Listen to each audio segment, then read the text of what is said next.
ಆಯ್ತಪ್ಪ. ಎರಡನೇ ಬಾರಿ ವಿಚಾರಣೆ. ಹೌದೌದು. ಈಗ ತನಿಖಾಧಿಕಾರಿಗಳು ನಮ್ಮನ್ನ ವಿಚಾರಣೆಗೆ ಕರೆದಿದ್ರು. ವಿಚಾರಣೆಗೆ ಬಂದಿದ್ದೇನೆ.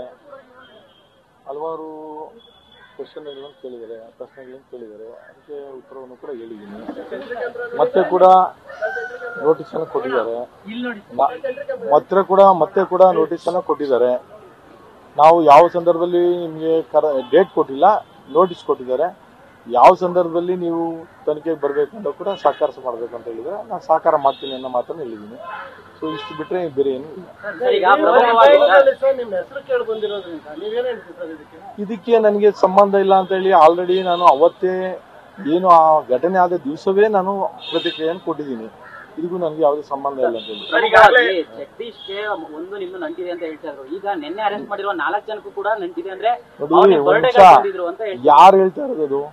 ನಾನು ಹೇಳ್ತಾ ಇದ್ದೀನಾ ಇಲ್ಲ ಬೇರೆ ಯಾರೋ ಹೇಳಿದಾರ? ಅದನ್ನ ನೀವು ಸುದ್ದಿ ಮಾಧ್ಯಮ ಅಲ್ಲ ನೋಡಿ, ನೀವು ಸುದ್ದಿ. ಈಗ ನಾನು ಒಬ್ಬ ಜನಪ್ರತಿನಿಧಿ. ನನ್ನ ಜೊತೆ ಯಾರು ಬಂದು ಫೋಟೋ ತೆಗೆಸ್ಕೊಂತಾರೆ, ಯಾರು ನನ್ನ ಜೊತೆ ಕ್ರಿಮಿನಲ್ಸ್ ಇದಾರೆ ನಾವೇನು ಪತ್ತೆ ಹಚ್ಚಕ್ಕಾಗಲ್ಲ. ಸೊ ಬರ್ತಾರೆ, ಫೋಟೋ ತೆಗೆಸ್ಕೊಂತಾರೆ, ಹೋಗಿ ಆ ಫೋಟೋಗಳು ಆಗಿರ್ತಕ್ಕಂಥದ್ದು ನೀವು ಹಾಕಿದ್ರೆ ನಾನು ಕೂಡ ನೋಡಿದ್ದೀನಿ. ಅಷ್ಟು ಬಿಟ್ರೆ ಯಾವುದೇ ಇದಿಲ್ಲ. ನನಗೂ ಈ ಪ್ರಕರಣಕ್ಕೂ ಸಂಬಂಧ.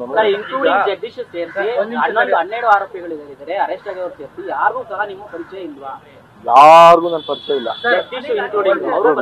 ಒಂದ್ ನಿಮಿಷ ಸರ್, ನಿಮಗೆ ನೋಟಿಸ್ ಕೊಟ್ರಲ್ಲ ಪೊಲೀಸ್, ನೀವು ಕೇಳಿದ್ರ ನಿಮ್ಮ ಹತ್ರ ಏನ್ ಸಾಕ್ಷಿ ಇದೆ, ನನಗ್ ನೋಟಿಸ್ ಕೊಡಕ್ ಏನ್ ಸಾಕ್ಷಿ ಇದೆ ನಿಮ್ಮ ಹತ್ರ ಅಂತ ಕೇಳಿದ್ರ? ಈಗ FIR ಆಗಿದೆಯಲ್ಲ, FIR ಆದ್ಮೇಲೆ ಅವ್ರು ಕರೆಯೋದು ಅವ್ರ ಕರ್ತವ್ಯ. ಅವ್ರು ಕರೆದಿದ್ದಾರೆ, ವಿಚಾರಣೆಗೆ ನೋಟಿಸ್ ಕೊಟ್ಟಿದ್ರೆ ವಿಚಾರಣೆಗೆ ಬಂದಿದ್ವಿ.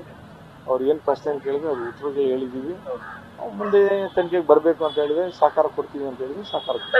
ಹಿಂದೆ ಮೃತಪಟ್ಟಿರ್ತಕ್ಕಂಥ ವ್ಯಕ್ತಿ ಏನಿದ್ದಾರೆ ಆತನ ಕರೆಸಿ ಮಾತನಾಡೋದು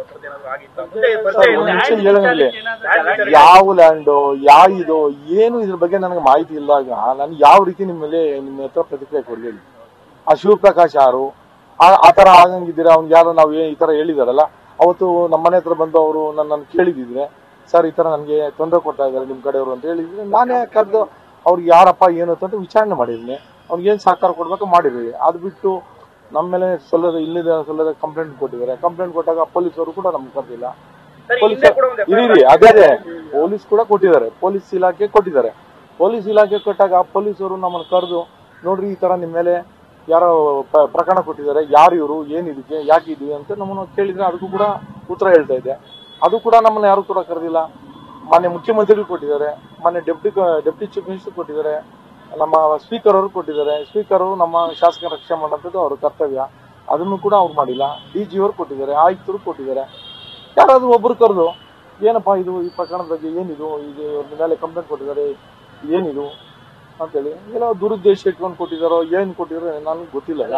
ಕಾಂಗ್ರೆಸ್ ಗೌರ್ಮೆಂಟ್ ಇದೆ, ಕಾಂಗ್ರೆಸ್ ಗೌರ್ಮೆಂಟ್ ಇದೆ, ಕಾಂಗ್ರೆಸ್ ಅಲ್ಲಿ ಇದ್ದವರು ಬಿಜೆಪಿ ಬರ್ತೀರಾ?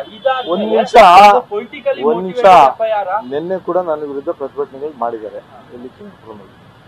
2013ರಲ್ಲಿ ಯಾರು ನನ್ನ ವಿರುದ್ಧ ಇವತ್ತು ಪ್ರತಿಭಟನೆ ಮಾಡಿದ್ರು ಅವರು ನನ್ನ ಜೊತೆ ಇದ್ರು. ನನ್ನ ಕೈಯಲ್ಲಿ B.Pharm ತಗೊಂಡು ಅವ್ರ ಚುನಾವಣೆನ ನಾನು ಮಾಡಿದ್ದೀನಿ. ಇವತ್ತು ನನ್ನ ವಿರುದ್ಧ ಪ್ರತಿಭಟನೆ ಮಾಡ್ತಾರೆ. ಯಾವ ನೈತಿಕತೆ ಇಟ್ಕೊಂಡು ಅವ್ರು ಪ್ರತಿಭಟನೆ ಮಾಡ್ತಾರೆ? ಆಗ ನಾನು ರೌಡಿ MLA ಅಂತ ಹೇಳಿ ಕೂಗ್ತಾ ಇದ್ರಲ್ಲ, ಅವತ್ತು ಗೊತ್ತಿರ್ಲಿಲ್ವಾ? ಅವ್ರು ರೌಡಿ MLA ಜೊತೆ ಯಾಕೆ ನೀನು ಚುನಾವಣೆಗೆ ನನ್ನ ಜೊತೆ B.Pharm ಅಂತ ಇಸ್ಕೊಂಡೆ? ಕಾರ್ಪೊರೇಟರ್ ನಿಲ್ಲಕ್ಕೆ ಕಾರ್ಪೊರೇಟರ್ ನಿಂತು ಸೋತೆ. ನೀನು ಸೋತಿರೋನು ಇವತ್ತು ನನ್ನ ವಿರುದ್ಧವಾಗಿ ಅಲ್ಲಿ ಸೋತು, ಮೊನ್ನೆ ಕಳೆದ ಚುನಾವಣೆಯಲ್ಲಿ ಸೋತು ಇವತ್ತು ನನ್ನ ವಿರುದ್ಧ ಪ್ರತಿಭಟನೆ ಮಾಡಿ ರೌಡಿ MLA ಅಂತ ಹೇಳ್ತೀರ. ಅವತ್ತು ಆ ಸಂದರ್ಭದಲ್ಲಿ ನಾನು ಕಾಂಗ್ರೆಸ್ ಶಾಸಕನಿದ್ದಂಥ ಸಂದರ್ಭದಲ್ಲಿ ಆವಾಗ ನೀನು ನನ್ನ ಜೊತೆ ಇರ್ಲಿಲ್ವಾ? 5 ವರ್ಷ ಅಲ್ದ್ರು 7 ವರ್ಷ ಇದ್ದಲ್ಲ, 7 ವರ್ಷದಲ್ಲಿ ಯಾಕೆ ನೀನು ಆ ಸಂದರ್ಭದಲ್ಲಿ ಹೇಳಿಲ್ಲ? BJP ಶಾಸಕಿ ಇದ್ಲಲ್ಲ, ಆ ಸಂದರ್ಭದಲ್ಲಿ ಹೇಳ್ಬೋದಾಗಿತ್ತಲ್ಲ, BJP ಶಾಸಕಿ ನೀನು BJPಗೆ ಬಂದಿದ್ಯಾ, ನೀನು ಈ ರೀತಿಯಾದಂತ ಇದು ಮಾಡಿದ್ಯಾ ಅದು ಮಾಡಿದ್ಯಾ ಅಂತ ಮಾತುಗಳನ್ನ ಹೇಳ್ಬೋದಾಗಿತ್ತು. ಇವತ್ತು ರಾಜಕೀಯಕ್ಕೋಸ್ಕರ ಅವರ ಬೆಳೆ ಬೇಯಿಸ್ಕೊಳ್ಳೋಕ್ಕೋಸ್ಕರ ಇವತ್ತು ಇಲ್ಲ ಸಲ್ಲದ ಆರೋಪಗಳು ಮಾಡ್ತಾ ಇದ್ದಾರೆ. ಇವಾಗ ಕೂಡ ನಿಜ ಹೇಳ್ತಾ ಇದ್ದೀನಿ, ನಾನು ಒಬ್ಬ ಪ್ರಾಮಾಣಿಕ ರಾಜಕಾರಣಿ. ಆ ಕ್ಷೇತ್ರದ ಅಭಿವೃದ್ಧಿ ವಿಚಾರ, ಆ ಬಡವರ ವಿಚಾರ, ಆ ಬಡವರ ಕಣ್ಣೀರು ಒರೆಸೋ ವಿಚಾರದಲ್ಲಿ ಮಗ್ನ ಆಗಿದ್ದೇನೆ ಹೊರತು ಇಂಥ ಹೀನ ಕೃತ್ಯಗಳಿಗೆ ಎಲ್ಲೋ ಒಂದ್ ಕಡೆ ಬೆಂಬಲ ಕೊಡೋದಾಗ್ಲಿ, ಎಲ್ಲೋ ಒಂದ್ ಕಡೆ ಅವ್ರಿಗೆ ಇದು ಕೊಡೋದಾಗ್ಲಿ ನಾನು ಯಾವತ್ತೂ ಕೂಡ ಮಾಡಲ್ಲ. ಮಾಡೋ ಪ್ರಶ್ನೆನೂ ಬರಲ್ಲ, ಅಂತ ಪ್ರಮೇಯನೂ ಬರಲ್ಲ. ಅದೇ ಅದಕ್ಕೆ ಹೇಳ್ತಾ ಇದೀನಲ್ಲ, ಯಾರೋ ಇವತ್ತು ಕಾಣದ ಕೈಗಳು ದುರುದ್ದೇಶದಿಂದ ಇವತ್ತು ಆ ಪ್ರಕರಣದಲ್ಲಿ ನನ್ನನ್ನು ಕೂಡ ಸಿಲುಕಿಸಿದ್ದಾರೆ. ನ್ಯಾಯಾಲಯಗಳಿಗೆ ಅದರ ವಿರುದ್ಧ ಹೋರಾಟ ಮಾಡ್ತೀವಿ. ನಂತರ ತಮಗೆ ಆ ಮಾಹಿತಿಯನ್ನು ತಿಳಿಸುವಂತ ಪ್ರಯತ್ನ ಮಾಡ್ತೀವಿ. ಯಾರಂತ ಹೆಂಗ್ ಹೇಳಕ್ಕಾಗ್ತದೆ? ಅದು ತನಿಖೆ ಆಗ್ಲಿ, ತನಿಖೆ ಆದ್ಮೇಲೆ ಗೊತ್ತಾಗ್ತದೆ. ಮುಂದಿನ ದಿನಗಳಲ್ಲಿ ಅಲ್ಲ ನೋಡಿ, ಮುಂದಿನ ದಿನಗಳಲ್ಲಿ ಇದೆಲ್ಲಕ್ಕೂ ಕೂಡ ಮುಂದಿನ ದಿನಗಳಲ್ಲಿ ಇದೆಲ್ಲಕ್ಕೂ ಕೂಡ ಉತ್ತರ ಕೊಡ್ತೀವಿ.